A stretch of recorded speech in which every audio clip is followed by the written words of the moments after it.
Diversidad de temas generan opiniones.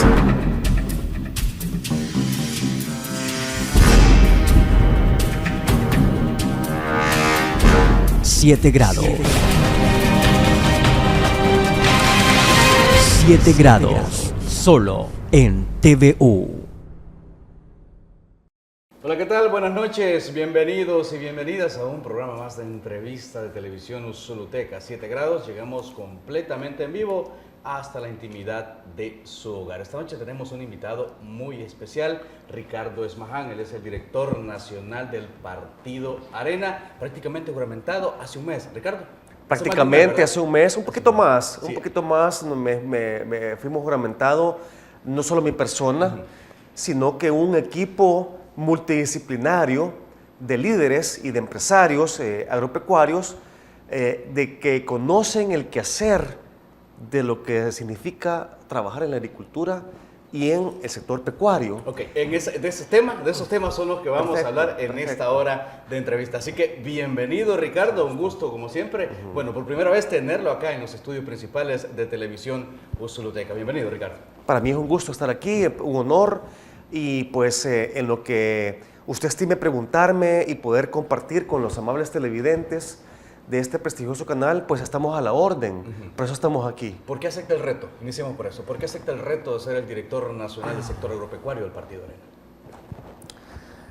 Acepto el reto porque el candidato presidencial me busca y me dice: mira, Ricardo, fíjate que necesito que nos ayudes en un tema que para mi gobierno o un futuro gobierno, si es que el pueblo salvadoreño me da la confianza de llegar a la presidencia de la República, considero de que el sector agropecuario es un eje fundamental dentro de mi plan de gobierno. Quiero que me ayudes porque es un tema en el cual no todos somos todólogos, pero no todos podemos saber de todo. Y el doctor Quijano es una persona de que, si bien es cierto, entiende de que la agricultura y el sector agropecuario debe de ser un eje fundamental para lo que es el plan de gobierno del doctor Quijano. Él necesita gente que conozca un poco alrededor de eso. Es así, bajo esa figura, conociendo de que tenía una trayectoria dentro del sector agropecuario, habiendo sido líder gremial en el pasado como presidente de Camagro por varios años, y conociendo gente, líderes a nivel nacional que conocen a detalle cuáles son las bondades, las dificultades, los retos del sector agropecuario, me pidió: mira, Ricardo, agárrate esto, ¿verdad? Ayúdame a articularlo, ayúdame a mandar el mensaje de mi inquietud y de mi voluntad firme de que el sector agropecuario va a ser un eje fundamental dentro de mi gobierno. Es así como que no me pude rehusar. Me senté con varios líderes agroindustriales, agropecuarios, pequeños productores, todos aquellos que verdaderamente conocen el tema agrícola. Les puse el mensaje del doctor Quijano y me dijeron: Ricardo, dale, te vamos a apoyar. Y es por eso que estamos aquí, ¿verdad? Tenemos una trayectoria, pero una sola golondrina no hace verano jamás. Entonces, en este sentido es de invitar a la gente, de poderle mostrar a las personas que existe, en primer lugar, voluntad política para poder llevar un programa de gobierno que verdaderamente haga la diferencia en la práctica.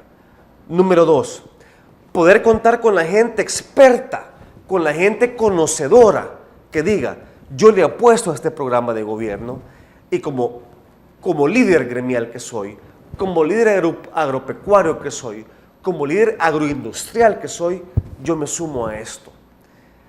Por otra parte, existe la gran voluntad de querer trabajar en elaborar, en base a una serie de mesas multisectoriales, porque la agricultura no es nada más la agricultura. Hay una serie de subsectores que tienen una serie de temas específicos por cada subsector. Por ejemplo, el sector ganadero le aprieta el zapato de una forma, pero el sector de granos básicos tal vez le aprieta el zapato de otra. Y ahí viene usted a conjugar un equipo multidisciplinario para poder llevar a cabo el quehacer del sector agropecuario. En ese sentido, por otra parte, una de las principales observaciones que hemos estado teniendo a nivel del trabajo que estamos haciendo es que, miren, aquí no podemos venir a inventar el agua tibia. El sector agropecuario no entiende de quinquenios y eso ha sido el problema que tenemos hoy por hoy. Si bien es cierto, con la administración, por ejemplo, del exministro Mario Salaverría, se trabajó muchísimo y los amigos televidentes no me van a dejar mentir. Se avanzó muchísimo. Uno no puede venir al día siguiente y decir, no, mira, lo que hizo Mario porque me cae mal y yo mando y yo soy el gobierno, fuera. El sector agropecuario no entiende de quinquenios. El sector agropecuario es a largo plazo, es seguridad alimentaria, tiene una importancia enorme en el país. Ricardo, cuando ¿verdad? dice a largo plazo, se habla de un deterioro en la agricultura. Y quienes han estado son gobiernos del Partido Arena. ¿Qué pasó? ¿Qué pasó, digamos, de la década de los 90 en adelante? ¿Por qué se ha deteriorado la agricultura, si es que usted acepta ese calificativo? Buena pregunta, pero si tú quieres hacerme un análisis solo de los años 90, me parece como muy corto. Tenemos que hacerlo mucho más amplio. El problema fundamental de la agricultura es la tenencia de la tierra. ¿De dónde surge el problema de la tenencia de la tierra? De la reforma agraria. Por ejemplo, antes éramos exportadores de arroz, hoy somos deficitarios. Antes éramos exportadores de carne de res, hoy somos deficitarios. Cuando tú tenés un problema de la tenencia de la tierra, en el cual no se puede trabajar porque hay un problema legal en cuanto a la tenencia de la tierra, y hay un problema constitucional de que tú no puedes pasar de un techo en cuanto a tu tenencia de la tierra, es un problema. Pero volviendo a tu pregunta específica, los años 90. O sea, ya analizamos de que eso tiene un problema estructural de fondo que viene antes de los 90, pero viene lo que tú decís. Y dice el gobierno de esa época, miren, ¿y para qué vamos a producir en este país la agricultura? Si aquí el tema se arruinó porque aquí solo son minifundios.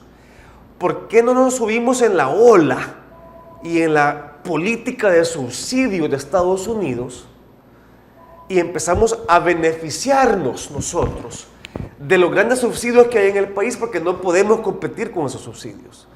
Entonces decían, hagamos algo, ya no produzcamos y enseñémosle a nuestros productores agropecuarios a que peguen botones. Y entonces nuestros silos y nuestra seguridad alimentaria está en Nueva Orleans, en el río Mississippi. ¿Por qué? Porque no podemos competir con ese tipo de costo de producción. Error. En un momento dado fue bien visto porque obviamente era mucho más barato importar alimentos de Estados Unidos subsidiados que producirlos en el país. Pero fallaron en el tema cultural de nuestro pueblo salvadoreño. Usted no puede venir a quitarle un arraigo cultural a nuestro productor agropecuario y decirle, mire, fulanito, ya no cultive maíz, hoy vaya a pegar botones. No es realista. En ese sentido, y en esa época, yo fungía como líder gremial, como presidente de Camagro, y fuimos grandes críticos de ese tipo de políticas. Y les decíamos al gobierno de turno en esa época, miren, lo que usted está diciendo es insostenible, no es real, y vamos a una situación en la cual podemos poner en riesgo nuestra seguridad alimentaria. ¿Fue un crítico de los partidos, de los gobiernos? Por supuesto que lo fui. Y no solo eso, llegó un punto dado que me sentía paria dentro del gobierno de mi partido, ¿verdad? Pero no me avergüenzo de decirlo. creo que tuvimos la razón y el tiempo nos dio la razón. ¿En qué sentido? De repente la situación cambió drásticamente de un año para otro, porque cuando antes, por ejemplo, cuando teníamos ese tipo de políticas, el barril de petróleo valía 15, 17, 18 dólares, y cuando llegó a los 21 dólares nos estábamos preocupando. Pero de repente llegó a 146 dólares el barril de petróleo. ¿Qué hizo el gobierno de Estados Unidos? Ese enfoque de producir comida barata lo transformó en producir combustibles alternativos para poder paliar la situación del petróleo en esa época. Y toda esa comida barata y todos esos hilos de Nueva Orleans que teníamos antes se nos vino para abajo. Entonces, no es sostenible. El tema, volvemos a lo mismo, el sector agropecuario no entiende de quinquenios. El sector agropecuario solamente entiende de políticas y medidas de largo plazo, independientemente del partido político que llegue al gobierno. Ricardo, el punto de deterioro, el punto de partida de esto, se habla, algunos productores de la tierra hablan, el cierre del IRA. ¿Fue un error? El cierre del IRA es bien particular, porque si bien es cierto, deberíamos de tener nosotros una política de almacenamiento de alimentos estratégicamente hablando, el IRA es mala palabra porque el IRA se prestó a demasiada corrupción y no funcionó de la manera que debería de funcionar, a pesar que el enfoque de mantener una reserva estratégica de alimentos y una comercialización estratégica de alimentos es muy sana y es muy buena. Pero cuando usted ocupaba esa política que pudiera ser buena y se prostituyó para poder hacer negocios rápidos o poder hacer una serie de temas de corrupción, se prostituyó. En ese sentido, yo creo que el nombre del IRA como tal no deja todavía de ser estigmatizado y ser una mala palabra. Yo todavía no estoy convencido de que mantengamos ese estigma. Yo sí creo de que tenemos que tener políticas de almacenamiento de nuestros alimentos. Y es un punto importante. Uno de los principales problemas de la producción agrícola de este país es el manejo de la poscosecha de nuestros productos. Yo le puedo decir, por ejemplo, que en lo que es el tema de granos básicos en este país, el manejo de la poscosecha de esa producción, el 30% se pierde por un mal manejo de poscosecha. Si pudiéramos tener una política de manejo de poscosecha, si pudiéramos tener una política de almacenamiento y silos, sin que se venga a tener la tentación de poder llegar a lo que fue de manera prostituida en esa época, lo que fue el IRA, que tal vez tenía las mejores intenciones, yo creo que tenemos que conocer nuestra historia para no cometer los mismos errores en ese tema específico que usted me pregunta. Bueno, y este punto es bastante primordial, hablando de Usulután, el ex granero de la República. Antes era el granero de la República. Yo no creo que es el ex granero. Así es el calificativo que se está utilizando ahora. Yo no creo que lo sea, ¿verdad? Yo le puedo decir una cosa. ¿Cuáles son los departamentos que más producen? Bueno, volviendo entonces, ¿cuáles son los departamentos que más producen? Aquí le traigo una gráfica al respecto. Y lo podemos hablar en base a gráficas porque, mire, uno puede ver cualquier cantidad de cosas, pero yo creo que las estadísticas hablan más que cualquier palabra. Pero le quiero decir una cosa, fíjese que yo aquí me siento en casa mientras encuentro esta estadística que usted me está preguntando.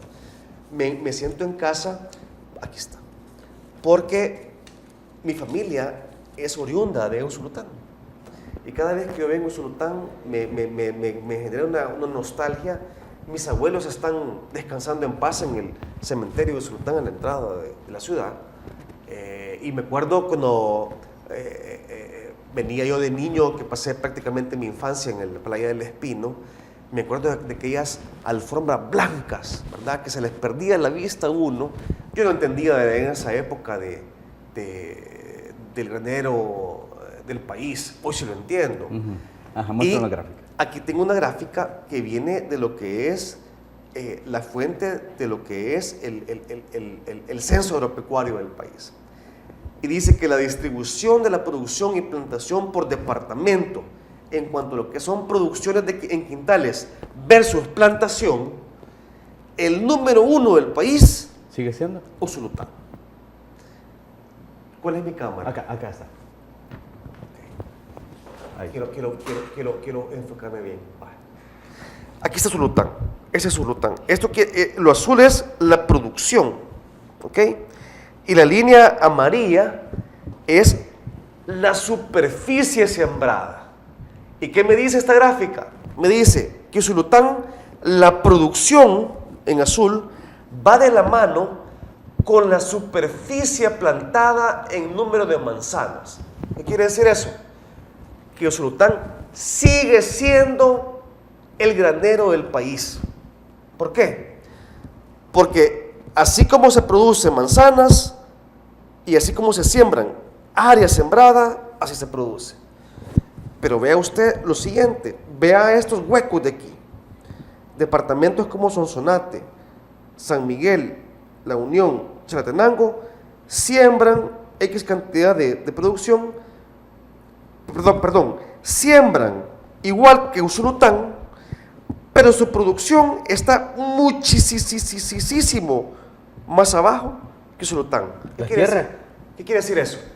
Eso quiere decir que en los departamentos de Sonsonate, San Miguel, La Unión, Chalatenango y Cabañas siembran la misma superficie de manzanas que siembra Usulután, pero no son tan productivos como Usulután. De aquí podemos derivar de un montón de coyunturas. Puede ser porque los otros departamentos sean demasiado ladera, o porque su topografía sea demasiado quebrada, o puede ser porque no se le da la importancia de sembrar con semilla que se tiene que sembrar, o puede ser porque no se le da la atención de la fertilización adecuada que se tiene que dar. En ese sentido, Usulután tiene un privilegio de tierra, ¿verdad? El privilegio que le da la tierra en Usulután le demuestra aquí, en base a censos que se han hecho, que Usulután, Santa Ana, La Libertad y Huachapán son los principales productores de granos básicos del país. Número 1, Usulután. Y número último, Morazán. Pero no podemos nosotros comparar Usulután con Morazán.